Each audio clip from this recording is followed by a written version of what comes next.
Okay. तो आज हम मॉडर्न हिस्ट्री करेंगे और मिडाइवल हिस्ट्री।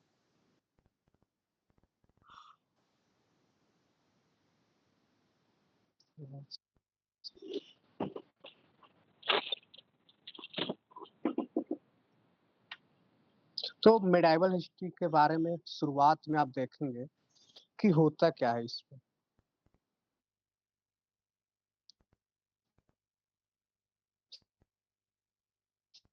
दिल्ली सल्तनत, इसके पहले कॉन्फ्लिक्ट होता है, फिर Vijayanagar empire, Bahmani kingdom, Mughal empire, Maratha और religious movement. Am I audible? एक बार कंफर्म कर दीजिए सही।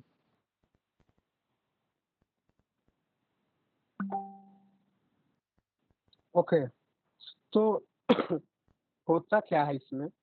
अब मिडाइवल हिस्ट्री को बेसिकली अगर हम देखें तो इसे 12th सेंचुरी से 18th सेंचुरी तक माना जाता है ना।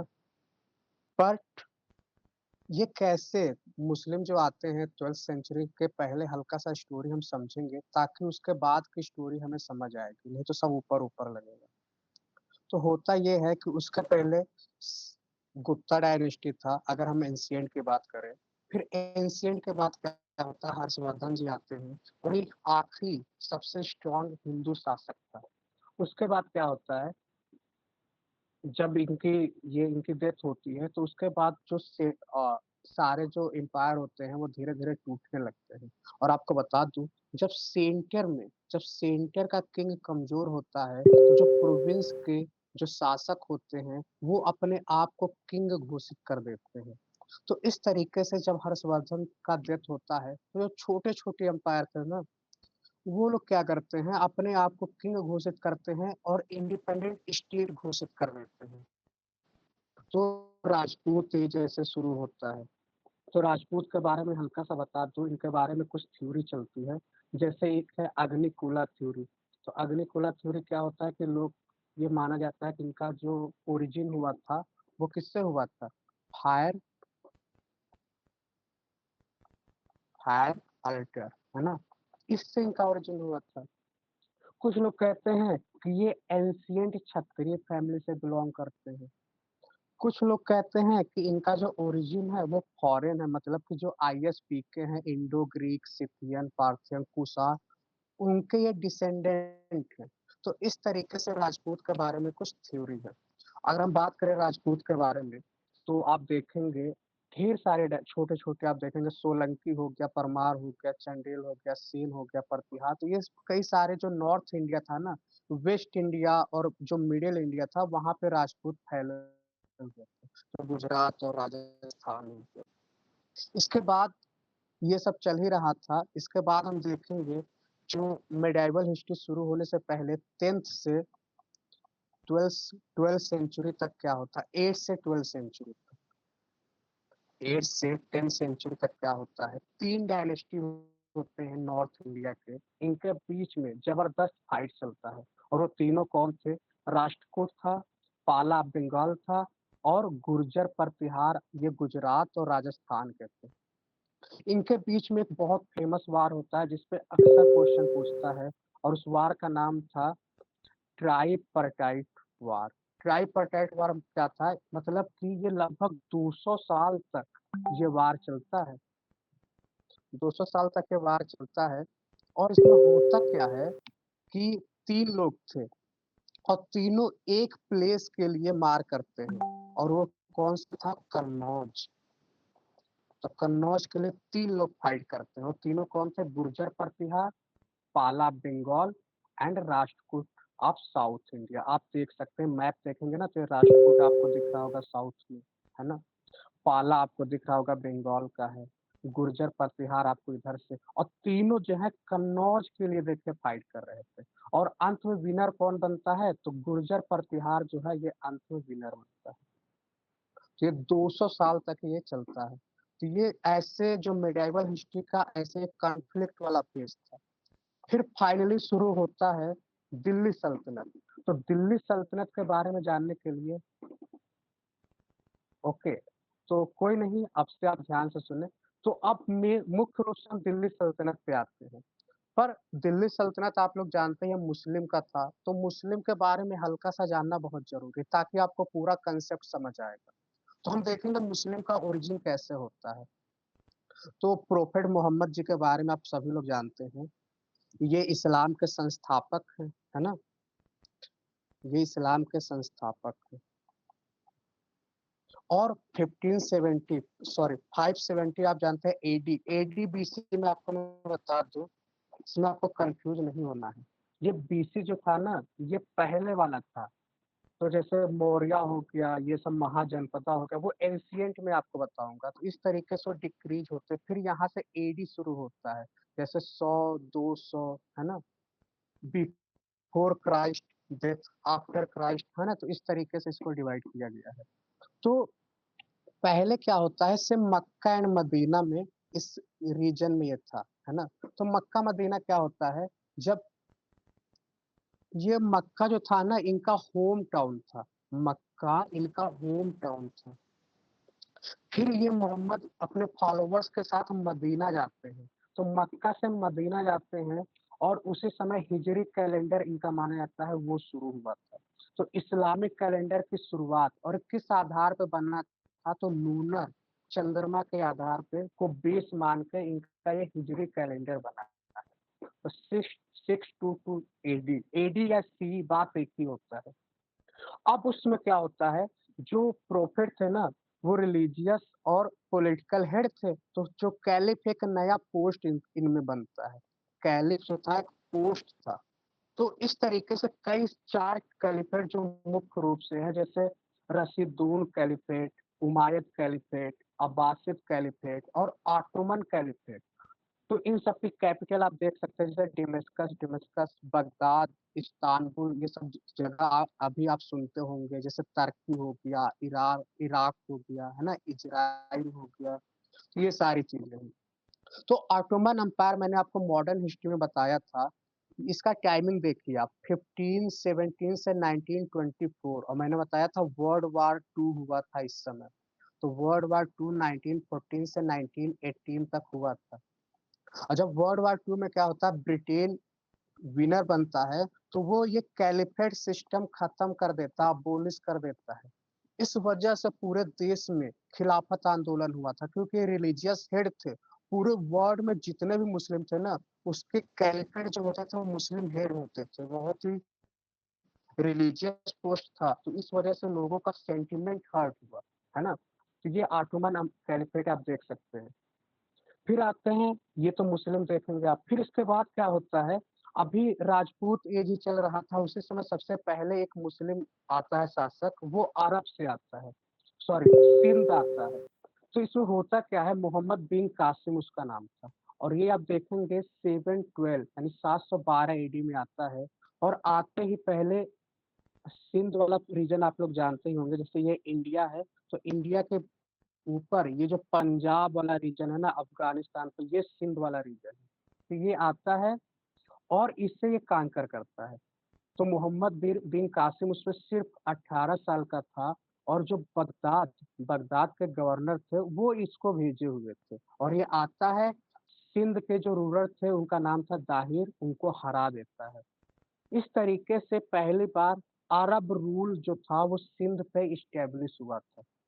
और ये जो आज आगे के जो कॉन्क्वेस्ट थे उसके लिए एक ग्राउंड तैयार करता है।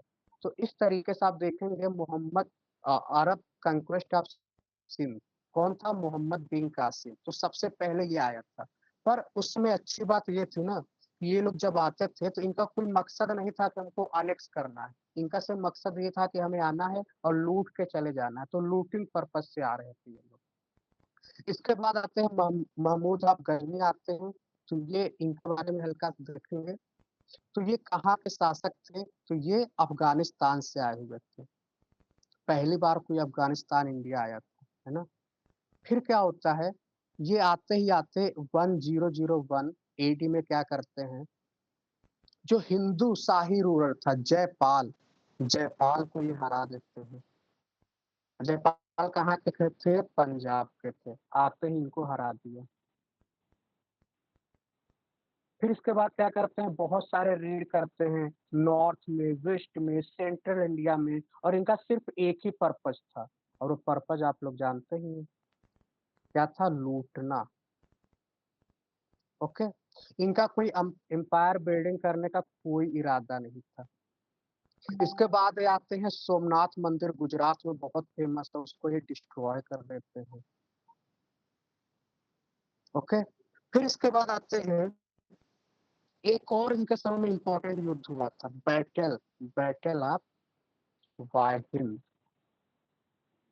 बस आपको ऊपर ऊपर ही याद रखना है। इसमें किसके साथ होता था? आनंद पाला का नाम याद रखना है, आनंद पाला को इन्होंने हराया था।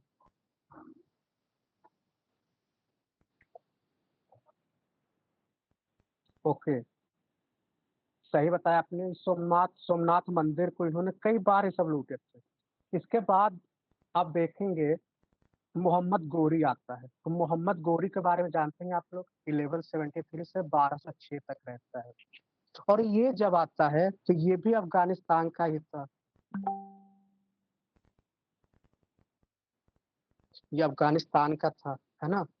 और ये आते ही मुल्तान, पंजाब, जो इंडिया वाला रीजन है ना, जो नॉर्थ वेस्ट वाला रीजन है, उसको ये अनेक्स कर देता है। और जो इम्पोर्टेंट चीज है जो आपको याद रखना है, पृथ्वीराज चौहान ये क्वेश्चन पूछता है। पृथ्वीराज चौहान से क्या होता है? इसका युद्ध होता है, और कौन से दो युद्ध होते हैं? दोनों युद्ध का नाम बताइए आप लोग। पहला होता है 1191 एडी में, और दूसरा होता है 1192 एडी में। और वो कौन सा युद्ध था? Battle of Tarain. बहुत अच्छा है, तो ये आपको याद रखना, तराइन का युद्ध आपको याद रखना। पहले में क्या होता है? गोरी हार गया। पहले में क्या हुआ? मोहम्मद गोरी हार जाता है, लेकिन दूसरे वाले में क्या होता है? गोरी जीत गया। तो ये बस याद रखना है आपको। ओके। फिर क्या होता है? इसके बाद एक और इम्पोर्टेंट युद्ध होता है जो याद रखना आपको, battle of Chandawar. Battle of Chandawar. Okay. इसमें क्या होता है? जो कन्नौज के जो राजा थे, जयचंद, जयचंद्र आप कन्नौज, इसको हराता है। ये कन्नौज आप लोग जानते ही हैं, नॉर्थ इंडिया जो इधर है। फिर ये क्या करता है? यहाँ पे जब ये पूरा जीत लेता है एक एक करके, फिर क्या करता है? गवर्नर ऑफ लाहौर जो थे कुतुबुद्दीन ऐबक, कुतुबुद्दीन ऐबक को क्या करता है? यहीं पे छोड़ देता है, कहता है कि तुम क्या करोगे? और ये जो था ना, गुलाम था, ये इनका गुलाम था, तो इसको छोड़ देते हैं, कहते हैं तुम यहाँ पे रूल करो। तुम इसको सभा एडमिनिस्ट्रेशन के लिए दे देते हैं कि तुमको ये करना है। ओके। फिर क्या होता है? तो यहाँ से दिल्ली सल्तनत था। अब तक जो मैंने आपको बताया ये थ्रिलर था, तो थ्रिलर कैसा लगा आपको पूरा? तो मुस्लिम के बारे में मैंने आपको बताया, मिडाइवल हिस्ट्री कैसे शुरू हुआ था मैंने बताया, राजपूत शासन था, हर्षवर्धन था, हर्षवर्धन आखिरी शासक था जो सबसे स्ट्रॉन्ग था। फिर क्या होता है? धीरे धीरे जब भी सेंटर वीक होता है, तो जो दूर दूर के एम्पायर होते हैं वो अपने आप को इंडिपेंडेंट घोषित कर देते हैं। गुर्जर, प्रतिहार, पाला, राजपूत, ये सारी चीजें थी, चोला, पंड्या, ये सारे डायनेस्टी आप देखेंगे साउथ में है, चालुक्य, तो ये सब अपने आप को इंडिपेंडेंट घोषित कर देते हैं। फिर क्या होता है? हमने देखा कि कैसे प्रोफेट मोहम्मद जी ने संस्थापक किया इस्लाम का, को संस्थापक थे वो, मक्का से मदीना वो गए थे, है ना, माइग्रेट किए थे। तो हिजरा कैलेंडर 622 एडी आपको याद रखना है, चंद्रमा के आधार पे। फिर मैंने ऑटोमन कैलेंडर बताया, वर्ल्ड 2 बताया आपको। फिर हमने बताया मोहम्मद बिन कासिम कैसे सिंध को कंक्वेस्ट करता है। ओके। फिर क्या हुआ? सिंध को कैसे कंक्वेस्ट करता है। फिर उसके बाद हमने बताया महमूद आप गजनी के बारे में बताया, तो महमूद आप गजनी क्या करता हो? लूटने के पर्पज से आया था, सोमनाथ मंदिर को 11 बार लूटा, है ना। फिर मोहम्मद गौरी बताया, तो मोहम्मद गौरी आया तो उसके साथ दो इम्पोर्टेंट, अब जो मैं हाईलाइट करता हूँ सिर्फ उतना आपको याद रखना है। जैसे आपको ये हाईलाइट वाला पोर्शन आपको याद रखना है, बस इतना अगर आप याद रखते हो बहुत है ना। तो ये हो गया। फिर यहाँ से क्या होता है? जैसे ही मोहम्मद गौरी वापस जाता है, यहाँ से दिल्ली सल्तनत कैसे शुरू होता है? कुतुबुद्दीन ऐबक क्या करता है, अपने आप को कहता कि अपने आप को सुल्तान घोषित कर देता है ये। सुल्तान घोषित घोषित कर दिया अपने आप को, है ना? कैसे? क्योंकि ये लोग स्लेव थे इसलिए स्लेव डायनेस्टी बोलते हैं। और फिर क्या होता है, अपने आप को सुल्तान घोषित किया और यहाँ से ये दिल्ली पे कब्जा कर लेते हैं और दिल्ली को इसने अपना कैपिटल बनाया। ये मेन चीज आपको याद रखना है, दिल्ली को कैपिटल बना लिया इसने। फिर सॉरी, दिल्ली को नहीं, लाहौर को कैपिटल बनाया इसने। दिल्ली को कैपिटल बनाता है इसका बेटा, ये आपको याद रखना, लाहौर को कैपिटल बनाता है। इसको एक नाम से जाना जाता है, वो नाम है बख्श। क्यों इस नाम से इसलिए जानते हैं, क्योंकि ये 1 लाख रुपए का चैरिटी कर रहा था, है ना? इसके बाद हम बात करें तो इसने और क्या किया था, तो कुतुब मीनार बनवाया था। लेकिन कुतुब मीनार पूरा भी सिर्फ बेसमेंट ही बनवाया था, इसकी डेथ हो जाती है तो कुतुब मीनार का सिर्फ बेस बनवाया था, है ना? इसके बाद इसने 2.5 दिन का झोपड़ा बनवाया था। 2.5 दिन।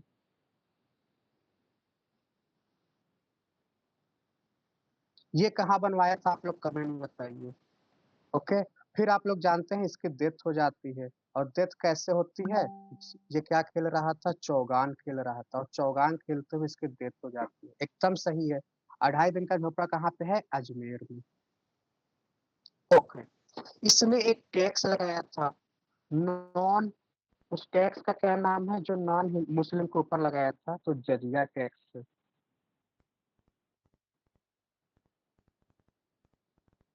नॉन मुस्लिम के ऊपर। इस टैक्स में क्या होता था, ये लोग हिंदुओं को बोलते थे, हल्का सा बता दो यहाँ पे, ये लोग हिंदू को जिम्मी बोलते थे। जिम्मी का मतलब होता है प्रोटेक्टेड, प्रोटेक्ट पर्सन, ऐसे करके। मतलब ये था कि हम तुम्हारा प्रोटेक्शन कर रहे हैं, तुम्हें बचा रहे हैं, इसलिए हम तुमसे पैसे ले रहे हैं, तुम्हें बचाने का पैसा ले रहे हैं। तो ये जो नॉन मुस्लिम होते थे ना, उनसे ये टैक्स लेते थे। और शुरुआत में क्या था, ब्राह्मण से भी नहीं लेते थे ये लोग, ब्राह्मण से भी नहीं लेते थे। तो ये जजिया टैक्स आपको याद रखना है। और क्या था इसके समय में, बस इसके समय में बस इतना याद रखना है। फिर आते हैं इल्तुतमिश के ऊपर। तो इल्तुतमिश को ट्रू फाउंडर कहा जाता है, ट्रू फाउंडर ऑफ दिल्ली सल्तनत कहा जाता है। क्यों ट्रू फाउंडर इसलिए कहा जाता है, क्योंकि इसने राजपूत वगैरह कई सारे लोगों को हराया पंजाब बंगाल में, तब जाके इसे और मजबूत किया। ओके। ये लोग इलबारी ट्राइब थे। इसने जो इम्पोर्टेंट है, इसने कैपिटल अपना क्या किया, कैपिटल इसने लाहौर से दिल्ली कर दिया। तो ये आपको याद रखना है, इसका कैपिटल क्या था, लाहौर। एक पॉइंट आपको और याद रखना है, इस समय एक सिस्टम चल रहा था, उसे कहते हैं चहलगामी सिस्टम। चहलगामी, चहलगामी क्या था, ये काउंसिल ऑफ 14 इलीट नोबल्स। मतलब ये था ना, ये जो 40 लोग थे इसे चहलगामी कहते थे, क्योंकि ये 40 लोग जो सुल्तान थे उन्हें एडवाइस करते थे कि ऐसे काम करना, ऐसे करना है, तो ये बहुत डोमिनेट करते थे, है ना? फिर क्या होता है, इसके बाद इनकी बेटी, चूंकि कोई लायबल बच्चा नहीं था, इनको लगा कि इनकी बेटी सबसे अच्छी है, तो इनकी बेटी रजिया सुल्ताना को ये क्या करते हैं, किंग बनाते हैं, है ना? पर प्रॉब्लम ये होता है ना, जब रजिया सुल्तान आई थी तो ये फीमेल थी, तो ये फीमेल क्लोथ्स वगैरह नहीं पहनती थी। मतलब कि जो फीमेल क्लॉथ्स पहनते हैं, मुस्लिम जानते हैं मुस्लिम का शरिया कितना स्ट्रिक्ट होता है, तो ये हाथे पे बैठ के घूमना और बिना पर्दे के, बिना मुंह ढके ये सबसे बात करती थी। तो जो नोबल्स थे वो लोग इससे क्या थे, खुश नहीं थे, इन सारी चीजों से वो खुश नहीं थे, और वो लोग कॉन्स्पिरेसी करते हैं और इसको मरवा देते हैं, है ना? इस तरीके से। और एक अल्तुनिया के बारे में हल्का सा देख लीजिए। ये क्या करता है, शुरू में तो इसको हरा देता है और इसको बंदी बना लेता है, फिर बाद में इससे शादी कर लेता है। और जब ये वापस आ रही थी तो रास्ते में ही इसको मरवा दिया जाता है, कॉन्स्पिरेसी के थ्रू से मरवा दिया जाता है। इल्तुतमिश में एक चीज़ और इम्पोर्टेंट है, एकता सिस्टम। एकता सिस्टम, हल्का-सा इसके बारे में भी जान लीजिए। इसका मतलब ये होता था कि इनको सैलरी नहीं दिया जाता था। ये लोग एडमिनिस्ट्रेशन का काम करते थे और इसके बदले में इनको लैंड दे दिया जाता था। लैंड देते थे और उसी से रेवेन्यू लेते थे और अपना काम करते थे। तो इनका काम क्या था? लैंड ऑर्डर, आर्मी मेंटेन करना, ये सारी चीज़ें ये सब करते थे। तो ये एकता सिस्टम है, तो ये भी हल्का-सा इम्पोर्टेंट चीज़ है। ओके, तो चहलगामी आप समझ गए, एकता सिस्टम, रज़िया सुल्तान। अब आते हैं, जब रज़िया सुल्तान की डेथ हो जाती है, तो इसके बाद छोटे-छोटे थे जो बहुत मतलब कि कॉम्पिटेंट नहीं थे वो सक्सेसर, बहुत ही वीक थे। तो जो ये लोग थे, चालीसा थे ये लोग, चहलगामी सिस्टम में जो नोबल्स थे, वो लोगों इसको क्या करते हैं, पपेट बना के इनसे काम कराते हैं। तो फाइनली बलबन आता है और बलबन बहुत इम्पोर्टेंट था। बलबन का शासक अच्छा था, इसने आते ही चहलगामी सिस्टम खत्म कर दिया। इसने आते ही चहलगामी सिस्टम खत्म कर दिया। क्यों खत्म कर दिया? इसको पता था कि ये लोग ऐसा काम करेंगे। ये लोग बीच में डंडा करेंगे, तो इसलिए इसको पहले खत्म करो। तो चहलगामी को इसने खत्म कर दिया। इसने क्या किया, एक आर्मी बनाया, लॉ एंड ऑर्डर को मेंटेन करने के लिए एक पोस्ट बनाया और उस पोस्ट का नाम था दीवान-ए-अर्ज। इसको मैंने क्या याद किया, दीवान-ए-अर्ज है ना, तो ए आ रहा है, तो हमने ए से याद किया था आर्मी, तो दीवान-ए-अर्ज। तो ये पोस्ट इसने बनाया था। ये क्या करते हैं, आर्मी होते हैं तो लॉ एंड ऑर्डर को मेंटेन करते हैं, है ना? ये अपने जस्टिस के लिए बहुत फेमस है, बहुत माना जाता है अपने जस्टिस के लिए। और ये आते ही अपने आप को क्या बोलता था, गॉड्स शैडो ऑन अर्थ, अपने आप को बोलता था कि हम भगवान की परछाई हैं, गॉड्स शैडो ऑन अर्थ। और जो इंसान ऐसा सोचता है कि हम भगवान की परछाई हैं, तो आप समझते हैं कि वो अपने आप को भगवान समझेगा। तो इसने 2 काम शुरू किए और वो 2 चीज़ क्या था, सजदा, सजदा एंड पैबोस। तो इसका मतलब ये होता है सिंपल सा, कि जो भी मेरे सामने आएगा, वो क्या करेगा, सीधा लेट जाएगा फर्श पे और सजदा करेगा।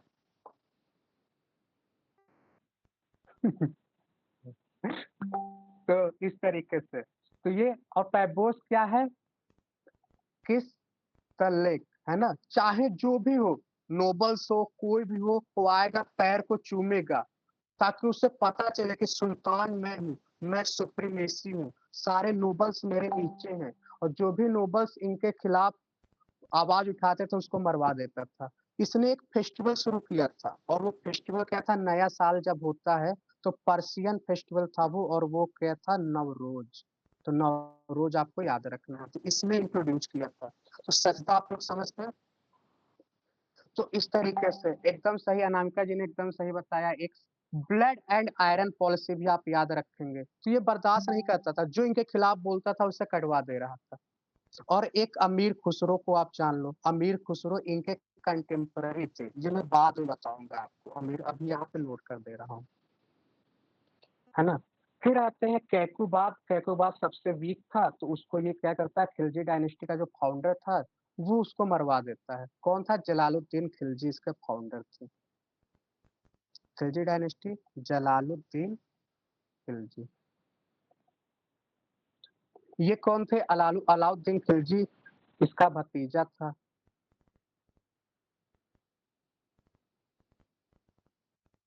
है ना? ये था। अब अलाउद्दीन खिलजी आते ही ना एक रिफ़ॉर्म करता है और उसी रिफ़ॉर्म का मैंने ट्रिक बनाया है, एमएलए रिफ़ॉर्म। एमएलए आप लोग जानते हैं, पॉलिटी में मैं आपको बताऊँगा। एमएलए क्या होता है? एम से आपका है, एल से क्या है? तो ए से आपका आर्मी रिफ़ॉर्म हो गया, एल से लैंड रिफ़ॉर्म हो गया और एम से क्या हो जाएगा? Market reform. सबसे छोटा था ये, 30 साल का था, मतलब कि ये जो डायनेस्टी था 30 साल का था, लेकिन बहुत अच्छा काम करता है। क्योंकि जो अलाउद्दीन खिलजी था ना, ये अपने आप को सिकंदर द ग्रेट को का मतलब सेकंड मानता था अपने आप को, कि मैं भी वैसा ही हूँ और बहुत अच्छे-अच्छे काम करते हैं। तो इसने क्या करता है, आते ही आर्मी में क्या रिफॉर्म करता है, आर्मी में एक स्टैंडिंग आर्मी बनवा देता है। स्टैंडिंग आर्मी क्या होता है, पहले कोई आर्मी फिक्स नहीं रहता था, वो कहाँ रहेगा, अपने घोड़ों के साथ वो कहाँ रहेंगे, तो एक स्टैंडिंग आर्मी बनाता है वो, कि जब भी युद्ध करना होगा ये तुरंत आ जाएंगे। जैसे कंटोनमेंट कहते हैं, एक प्लेस फिक्स कर दिया कि यहीं पे सब लोग रहेंगे।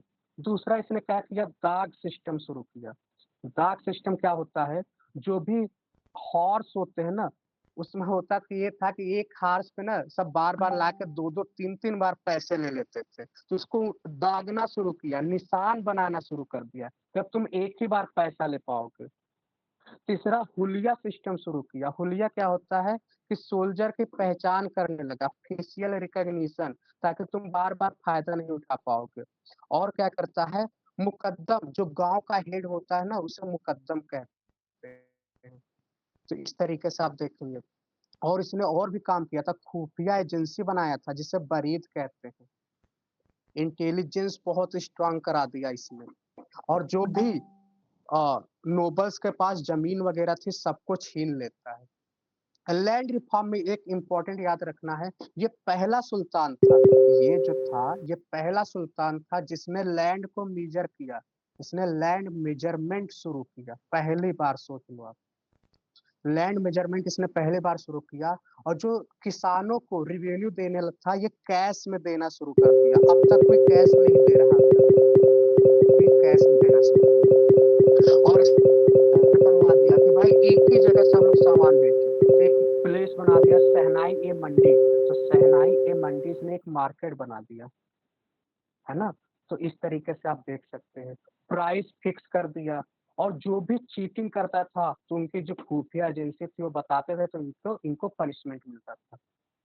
फिर इसने कैंपेनिंग शुरू की, अलग अलग देश, मतलब अलग अलग जो प्रोविंस थे वहां जाना शुरू किया, वहां से लूटना शुरू किया। जैसे आपको पता है गुजरात, आपने मूवी देखी होगी रणवीर सिंह वाली जो मूवी थी, तो जो वहाँ पद्मावती जो जो क्या थे ये लोग, राणा रतन सिंह थे, रानी पद्मिनी थी, ये लोग जौहर कर लेते हैं, सभी एक साथ इकट्ठा होते हैं।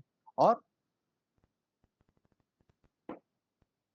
हाँ, तो इस तरीके से आप देख सकते हैं, तो ये जाता है वहां पे, तो इसका भी जो समुद्रगुप्त थे एंशिएंट हिस्ट्री में, उसी के तरीके से जाता है और सिर्फ इसका एक ही मकसद होता है, और वो मकसद क्या था कि हमें क्या करना है, अनेक्स नहीं करना है, हम अनेक्स नहीं करेंगे, हम क्या करेंगे, सिर्फ लूटेंगे, वहां का खजाना लेंगे और वापस चले आएंगे। तो अगर हम बात करें ये इंडिया की, तो ये इधर आता है, इधर जाता है, साउथ इंडिया में यादव डायनेस्टी था, वारंगल था, मालाबार तक जाता है, और यहाँ से खजाना लूट के वापस चला आता है। तो इस तरीके से एक इसके समय में आप याद रखिए, मलिक कफूर, ये भी आप लोगों ने मूवी अगर देखा होगा तो इसके बारे में आप जानते होंगे, ये भी एक इम्पोर्टेंट था इसके समय में, है ना। तो ये सारी चीजें थी। मलिक कफूर कौन था, 1000 दिनारी, इसे इसने 1000 रुपए में खरीदा था, तो इसलिए इसको क्या कहते हैं, 1000 दिनारी कहते हैं, है ना। फिर आते हैं, अगला हम देखेंगे तुगलक डायनेस्टी। तुगलक डायनेस्टी में आने से पहले एक इंपॉर्टेंट चीज और बता दूं इसके बारे में, क्योंकि इसने क्या क्या बनवाया था, तो इसके समय में पहले दो पेट्रोनाइज किया था, दो कवि को, इसके समय में दो कवि थे इसके समय में, और वो कवि कौन थे, अमीर खुसरो, आप लोग जानते होंगे, और अमीर हसन। और इसने क्या बनवाया था, तो अलाई दरवाजा बनवाया था इसने। और क्या बनवाया था, अलाई मीनार, हौज खास, और एक नया कैपिटल बनवाया था इसने, और उस कैपिटल का क्या नाम है, सिरी फोर्ट, है ना। निजामुद्दीन औलिया इनके गुरु थे, एकदम सही है। ओके, तो अब यहाँ इतना हमने सारी चीजें देखा। अब आते हैं तुगलक डायनेस्टी। तुगलक डायनेस्टी भी बहुत इंपॉर्टेंट है। इसमें मुख्य रूप से तीन लोग थे, गयासुद्दीन तुगलक, मोहम्मद बिन तुगलक और फिरोज शाह तुगलक। तो गया गया सबसे पहले तो ये सबसे लार्जेस्ट डायनेस्टी था, सबसे टाइम देखे तो ये ऑलमोस्ट, ये कितने साल का था, 90 ईयर तक ये डायनेस्टी चला था, है ना। तो सबसे पहले इसमें था गाजी मलिक, और आप जानते होंगे कोई भी कुछ अच्छा आदमी बनता है मतलब कि किसी पोस्ट पे आता है तो नाम चेंज कर लेता है, तो इसने अपना नाम बदल लिया और गयासुद्दीन तुगलक अपना नाम रख दिया, है ना? इसने तुगलकाबाद फोर्ट बनवाया था। इसके समय में जो निजामुद्दीन औलिया थे ना, उनके बीच और इसके बीच में थोड़ा-सा ना अनबन हो जाता है। तो वो कहते हैं दिल्ली अभी दूर है और बेचारे की वापस जब ये आ रहा था तो इसके रास्ते में डेथ हो जाती है। कैसे डेथ होती है? जो इसका बेटा था, उसके बेटे का नाम था उलुग खान। उलुग खान क्या करता है, इसके स्वागत में क्या करते हैं ना, ये लोग टेंट लगाते हैं और टेंट लगाते हैं, तंबू लगा होता है और ये वहीं पे रुकता है आराम करने के लिए और इसी के ऊपर तंबू गिर गया और इसकी क्या हो गई? डेथ हो गई। तो इसका बेटा क्या बनता है? अपना नाम बदल लेता है, मोहम्मद बिन तुगलक रखता है और ये अगर देखा जाए तो ये अलाउद्दीन खिलजी के बाद दूसरा सबसे अच्छा शासक माना जाता है दिल्ली डायनेस्टी का, क्योंकि यही इकलौता था जो पढ़ा-लिखा था और कोई एजुकेटेड नहीं था। इसके पास दिमाग था, नोबेल एक्सपेरिमेंट था, है ना? कई सारी चीज़ें थी और ये बहुत सारी चीज़ें ऐसी थी कि जो मॉडर्न हिस्ट्री में हुआ है। तो लेकिन दिक्कत यही हुआ कि जो भी काम करता था, किस्मत इसका साथ नहीं दे रहा था और बेचारे का एक्सपेरिमेंट फेल हो जा रहा।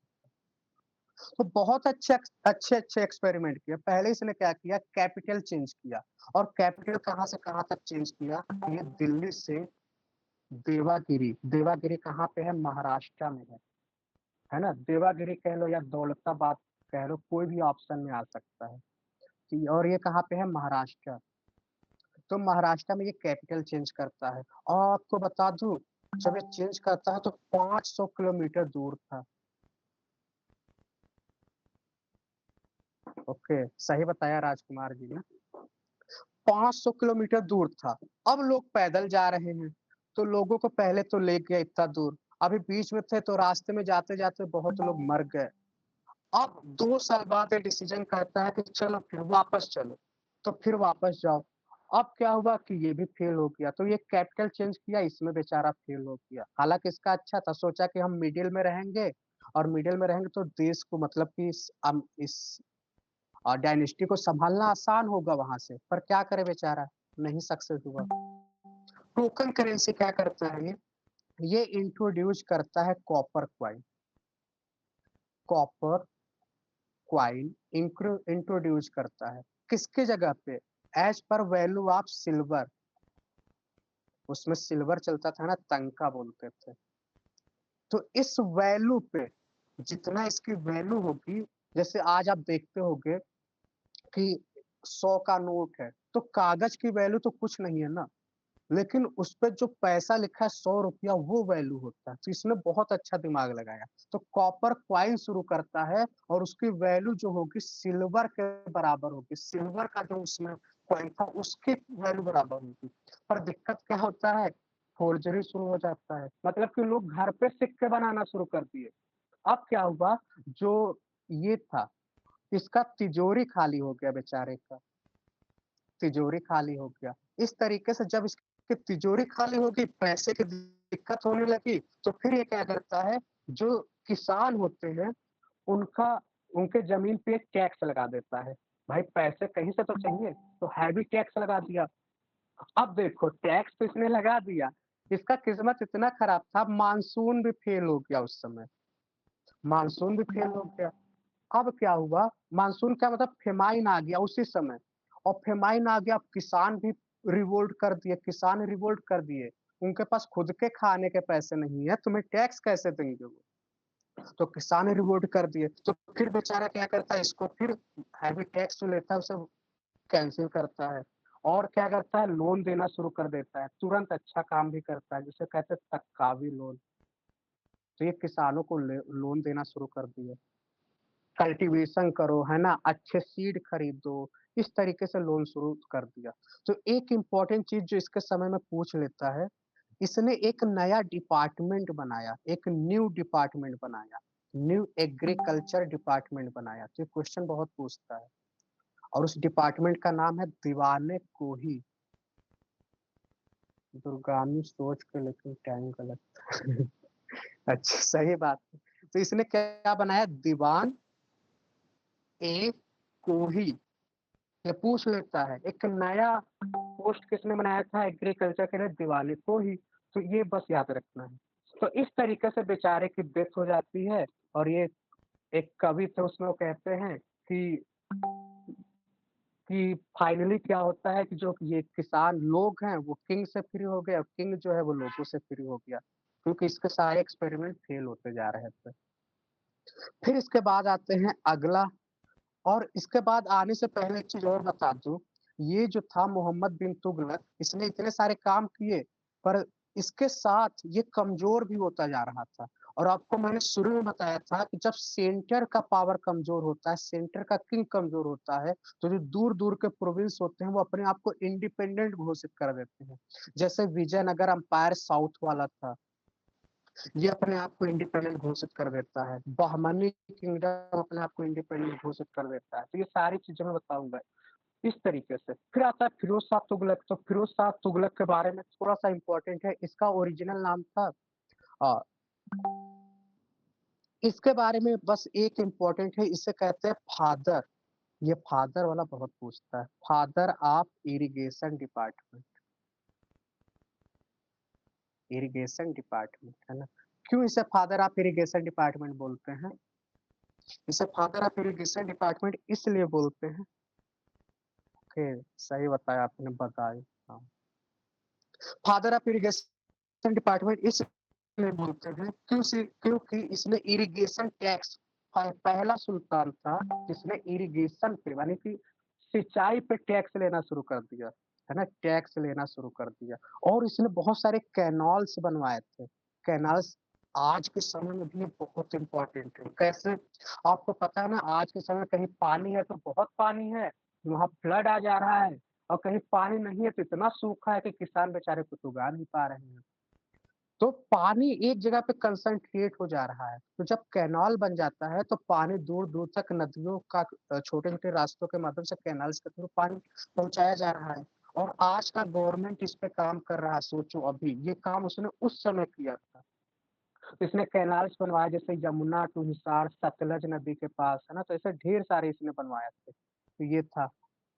एक चीज और मैं बताता हूँ, जजिया टैक्स आप लोग जानते हैं, शुरू में बताया था मैंने। जजिया टैक्स ना पहले लैंड के साथ लिया जाता, जैसे लैंड टैक्स लेते थे उसी के साथ, तो इसने इसको सेपरेट कर दिया कि अब तुम जजिया टैक्स अलग से दोगे, है ना। बस, तो ये सारी चीजें थी फिरोज शाह तुगलक के बारे में। इसने दो डिपार्टमेंट बनवाए थे, जैसे दीवाने बंदगानी, दीवाने खैरात। तो ये मुझे नहीं लगता उतना पूछेगा, बस वैसे बता दे रहा हूँ। इसने कैपिटल जो है, नया कैपिटल बनाया फिरोजाबाद। इसने नया कैपिटल बनाया, उसका नाम था फिरोजाबाद, है ना। अब आते हैं अगला। अब अगला आने से पहले एक चीज बता दूं इब्न बतूता के बारे में। ये इसके समय आया हुआ था, मोहम्मद बिन तुगलक के समय में। इब्न बतूता ये इम्पोर्टेंट है, इसलिए बता रहा हूँ आपको। ये कहाँ से आया था? ये मोरक्को से आया था, है ना, मोरक्को से आया था। और इसने एक बुक लिखा था, उस बुक का नाम है रिहला। और जब ये आया था ना, तो इसको वापस नहीं जाने दे रहा था, मोहम्मद बिन तुगलक वापस नहीं जाने दे रहा था। तो बेचारा क्या करता है, अपना रूप भेष बदल के भागता है ना। तो इस तरीके से 6 साल तक इसके यहाँ पे ये रहता है। तो ये सारी चीजें हमने देखी।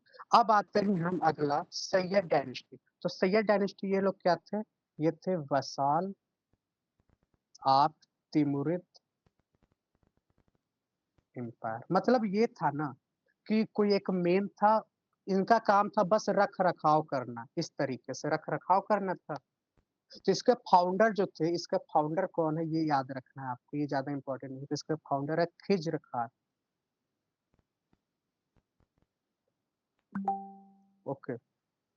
और होता क्या है, मतलब ये था कि ये वसाल थे, छोटे राजा थे, इनके ऊपर कोई बिग राजा था, और उसके यहाँ वो उसका ये आधिपत्य एक्सेप्ट किए थे कि हम ये काम करेंगे, उसके अधीन थे ये, है ना। तो इस तरीके से जो आखिरी था आलम शाह, वो क्या होता है, बहलोल लोधी से हार जाता है, और यहाँ से लोधी डायनेस्टी की शुरुआत होती है। अब पहली बार अफ़गान अफ़गान का शासक यहाँ पे भारत में शासन शुरू करता है और इसके फाउंडर कौन है? इसके फाउंडर हैं बहलोल लोदी। बहलोल लोदी इसके फाउंडर हैं। ओके, मोरक्को, मोरक्को वाला आप लोग जानते थे लग रहा है। सभी ने आंसर दिया है। चलिए, फाउंडर बहलोल लोदी थे।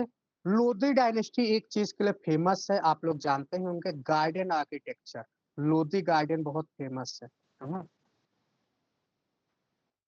और इस इनके सामने एक डबल टॉम है ना, जो आप देखते होंगे ना, ये इनके समय पाया जाता है। तो गार्डन आर्किटेक्चर के लिए फेमस है, गार्डन आर्किटेक्चर। फिर सिकंदर लोदी आते हैं। बहलोल लोदी में हम देखेंगे सिकंदर लोदी के बारे में सबसे पहले। तो सिकंदर लोदी के समय में ज्यादा कुछ नहीं है। पहले तो हमने देख लिया बहलोल लोदी इसके फाउंडर थे। फिर आते हैं सिकंदर लोदी। सिकंदर लोदी क्या थे? सबसे पावरफुल थे, सबसे ज्यादा पावरफुल थे ये। Most powerful of Lodi dynasty, है ना? इसने कैपिटल चेंज किया, आगरा किया था इसने, आगरा कैपिटल किया था, है ना? इसने सारे हिंदू टेम्पल, मतलब कि हिंदू टेम्पल को डिस्ट्रॉय किया और रेस्ट्रिक्शन लगा दिया हिंदूज के ऊपर। तो इस तरीके से आप देखेंगे बहुत सारे राजपूत, बंगाल, इन सारे किंगडम को इसने हराया था। फिर आते हैं इब्राहिम लोदी। इब्राहिम लोदी क्या था? आखिरी था ना, इब्राहिम लोदी। इब्राहिम लोदी जी के बारे में आप लोग जानते ही थे। हल्का सा इसके बारे में और बता देता हूँ। ये बहुत ही एरोगेंट थे। एरोगेंट, एरोगेंट का मतलब ये था कि ये रिस्पेक्ट नहीं करते थे। किसकी? नोबल्स की रिस्पेक्ट नहीं करते थे। आप सिंपल सी बात है, कोई इंसान अपने आप को बहुत ऊंचा समझता है, आप उसकी रिस्पेक्ट नहीं करोगे, और जो भी रिवोल्ट करता था उसके मरवा दे रहा था। तो एक नोबल थे, उनका नाम था दौलत खान लोधी। दौलत खान लोधी। ये क्या करता है ना, बाबर को इनवाइट करता है, बाबर को बोलता है कि आ जाओ और क्या करो, इनवाइट करता है, और बाबर आता है और पहला फर्स्ट पानीपत युद्ध होता है। और यहाँ से क्या होता है, मुगल डायनेस्टी शुरू होता है और दिल्ली सल्तनत खत्म हो जाता है। तो इस तरीके से आप देखेंगे कि पूरा हमने दिल्ली सल्तनत खत्म किया, इंपॉर्टेंट इंपॉर्टेंट चीजें देखा, इतना ही आपको तैयार करना है। अब कुछ कुछ चीजें और बता दूं। दिल्ली सल्तनत का जो एडमिनिस्ट्रेशन था, जो सुल्तान होता है ना, सुल्तान सबसे ज्यादा क्या था, पावरफुल होता था। अल्टीमेट अथॉरिटी जो थी ना इसी के पास होती थी। जैसे, और ये अपने आप को क्या बोलता था, commander in chief of military, तो मिलिट्री का कमांडर इन चीफ था। दूसरे नंबर पे जो आते हैं वो नायब होते हैं। सुल्तान के बाद जो दूसरा सबसे इम्पोर्टेंट पोस्ट था वो नायब, नायब थे, है ना? और क्या था, इनके पास सारे पावर थे जो सुल्तान के पास थे, एक्सरसाइज करते थे, है ना? और कुछ चीजें और बता दूं, इनके समय कुछ इंपॉर्टेंट डिपार्टमेंट थे, हल्का सा वो आप देख लो। जैसे दीवाने वजारत, ये वजीर थे और ये सारा फाइनेंस का काम देखते थे। ये वजीर थे और सारा फाइनेंस वाला काम ये लोग देखते थे। नंबर 2 पे हम आए तो दीवाने अर्ज, मैंने बताया था दीवाने अर्ज के बारे में, ये बलबन ने बनवाया था। और ये क्या करते थे, सोल्जर को रिक्रूट करना, है ना, मिलिट्री डिपार्टमेंट देखना। फिर तीसरे नंबर पे दीवाने रसालत, इसे कहते हैं सदर उल सुदूर। ये, इसको मैंने कैसे याद किया, दीवाने रसालत, रॉ आ रहा है ना, और रॉ से क्या होता है, आर से क्या होता है, रिलीजन होता है। तो ये धार्मिक मुद्दों को ये देखते थे, है ना? तो ये रिलीजियस अफेयर वगैरह देखते थे। फिर दीवाने इंसा, दीवाने इंसा क्या था, सुल्तान और ऑफिसर्स के बीच में कॉन करेस्पॉन्डेंस, जो भी बातचीत होता था। फिर दीवाने बंदगान और दीवाने खैरात, मैंने बताया था फिरोज शाह तुगलक ने इसे बनवाया था। तो दीवाने बंदगान, दीवाने खैरात, जो भी बूढ़े विधवा होती थी या जिनके माँ बाप आर्फन्स होते थे, उनके लिए, उनके केयर के लिए दीवाने खैरात था, है ना? फिर उसके समय में क्या होता है, दिल्ली सल्तनत में जो लैंड होता है ना, लैंड जो होता है उसके 3 कैटेगरी होते हैं। लैंड के क्या होते हैं, 3 कैटेगरी थे। और तीनों कैटेगरी क्या है, एक का नाम है एकता लैंड। एकता लैंड मैंने आपको शुरू में ही बताया था। इसमें क्या होता है कि इसमें सैलरी नहीं दिया जाता है, सैलरी नहीं देते हैं। इसके बदले क्या होगा, आपको लैंड दे देंगे, आप जो भी सर्विस करोगे उसके बदले में लैंड दे देंगे आपको। और ये हेरिडिटरी नहीं था। दूसरा खालिसा लैंड क्या था, ये डायरेक्ट कंट्रोल में था, सुल्तान के डायरेक्ट कंट्रोल में था। और इनाम लैंड क्या होता है, इनाम लैंड जो है ये रिलीजियस लीडर जो होते थे ना, उनको इनाम दिया जाता था, जो रिलीजियस लीडर थे। तो इस तरीके से हमने देखा तीन लैंड होते हैं। दिल्ली सल्तनत में सोशल लाइफ कैसी थी, मतलब कि लोग कैसे रहते थे, लोगों के बारे में, तो वो हल्का सा हम देख लेते हैं। जैसे कास्ट सिस्टम, ब्राह्मण सबसे ऊपर था, ब्राह्मण सबसे टॉप पे था, है ना। सती प्रथा उसमें बहुत प्रिविलेंट था। पर्दा सिस्टम चल रहा था, यानी चेहरे को ढकना था, है ना। फिर क्या था, इंटर कोई भी इंटर कास्ट मैरिज नहीं हो रहा था। जैसे फिर क्या था, हिंदू जो थे, हिंदू को जिम्मी बोला जाता है, मैंने शुरू में बताया आपको, क्योंकि ये प्रोटेक्टेड पीपल है, इनको हम प्रोटेक्ट कर रहे हैं। इसके बदले में हमको ये टैक्स पे कर रहे हैं, जिसे जजिया टैक्स कहते हैं, है ना। तो ये सारी चीजें थी। तो ये हमने देखा इसके बारे में, दिल्ली सल्तनत के बारे में। और एक टैक्स के बारे में और बता दूं, इस्लामिक जो दिल्ली सल्तनत में 4 प्रकार से टैक्स लिए जाते थे, और चारों टैक्स के नाम है खराज, खुम्स, जजिया, जाकत। तो जजिया मैंने आपको बता ही दिया, है ना, नॉन मुस्लिम से लिया जाता था। दूसरा खराज जो होता है, खराज वाला जो टैक्स है ना, ये लैंड टैक्स होता है, एग्रीकल्चर वाला टैक्स होता है। खुम्स क्या होता है, जब पहले ये सिस्टम था कि जो आर्मी अटैक करता था ना, तो जो लूट लेते थे, जो लूटते थे किसी डायनेस्टी से, उसका क्या करते थे, सुल्तान 20% रखता था, और 80% आर्मी अपने पास रख लेता था। तो इसने क्या किया, अलाउद्दीन खिलजी उसको उल्टा कर देता है। कहता है कि अब हम तुमको सब कुछ दे ही रहे हैं, तुमको सैलरी दे रहे हैं, सब कुछ दे रहे हैं, तो हम तुमको 80% क्यों देंगे, अब हम तुमको 20% देंगे। जो भी हम लूटेंगे उसका 20% तुम रखोगे, 80% मैं रखूंगा। जाकत टैक्स क्या होता है, ये सिर्फ मुस्लिम के ऊपर लगता है। और ये मुस्लिम जैसे जो रिच होते हैं, चैरिटी टैक्स जो रिच मुस्लिम होते थे वो लोग देते थे, तो ये जाकत हो गया। तो हमने देखा खराज, खुम्स, जजिया, जाकत। तो किस पे लगता है, जजिया मैंने बताया था नॉन मुस्लिम के ऊपर, जाकत मुस्लिम के ऊपर, खुम्स आर्मी वाला टैक्स, और खराज क्या होता है, लैंड टैक्स। तो इस तरीके से हमने दिल्ली सल्तनत के बारे में सब कुछ देख लिया। फिर आते हैं हल्का सा और देखेंगे म्यूजिक वगैरह। दिल्ली सल्तनत में म्यूजिक के लिए फेमस वगैरह चीजें हैं, जैसे अमीर खुसरो। तो अमीर खुसरो के बारे में हल्का सा देख लेते हैं।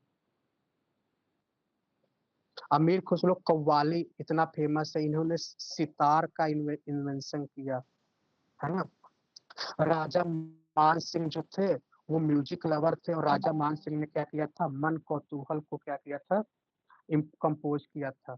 अमीर खुसरो जो थे हजरत निजामुद्दीन औलिया के शिष्य थे, हजरत निजामुद्दीन औलिया के क्या थे, ये शिष्य थे।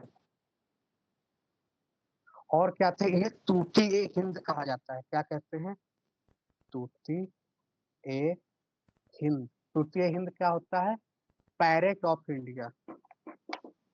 ओके, इन्होंने बहुत सारे काम किए थे। तो मेन चीज आपको यही याद रखना है, जिम्मी बता ही दिया। तो इस तरीके से दिल्ली सल्तनत के बारे में हमने सारे इंपॉर्टेंट चीज देख लिए। अब आते हैं हल्का सा आ, कुछ मूवमेंट देख लेते हैं। तो यहाँ तक आपको समझ आ गया, एक बार सभी लोग बताइए। आई होप किसी को बोरिंग ना लगा हो, क्योंकि मैंने, जब डेटा ज्यादा होता है ना तो लोग बोर होने लगते हैं।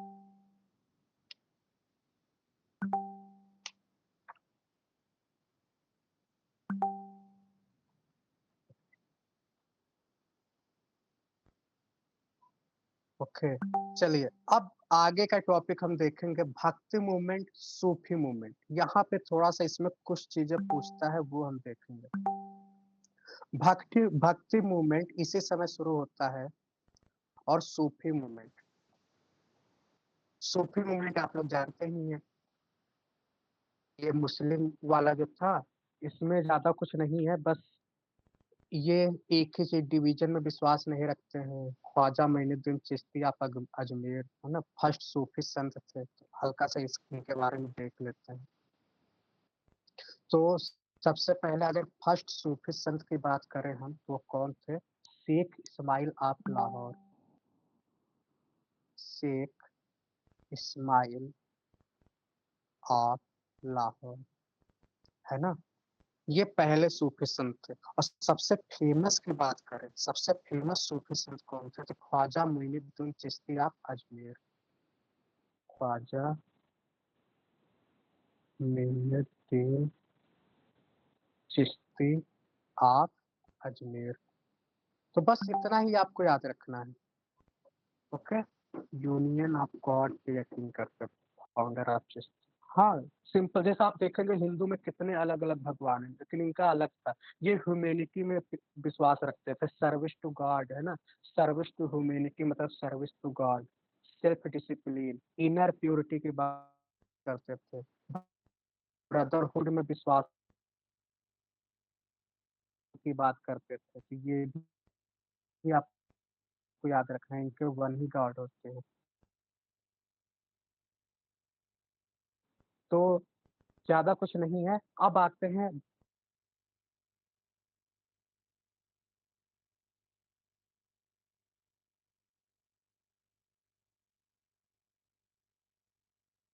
होती है, साउथ इंडिया से शुरू होती है और फिर ये नॉर्थ इंडिया आता है। इसमें होता क्या है, जैसे सिंगल माइंड, तो इसमें अगर हम बात करें ना, तो सबसे पहले शुरुआत होता है शंकराचार्य जी से। ओके, कोई नहीं, आज के लिए इतना ही। अभी आपका और भी क्लास होगा, तो इसके कल हम भक्ति मूवमेंट और सूफी मूवमेंट हम कल कर लेंगे। ओके, तो फिर चलते हैं, गुड नाइट।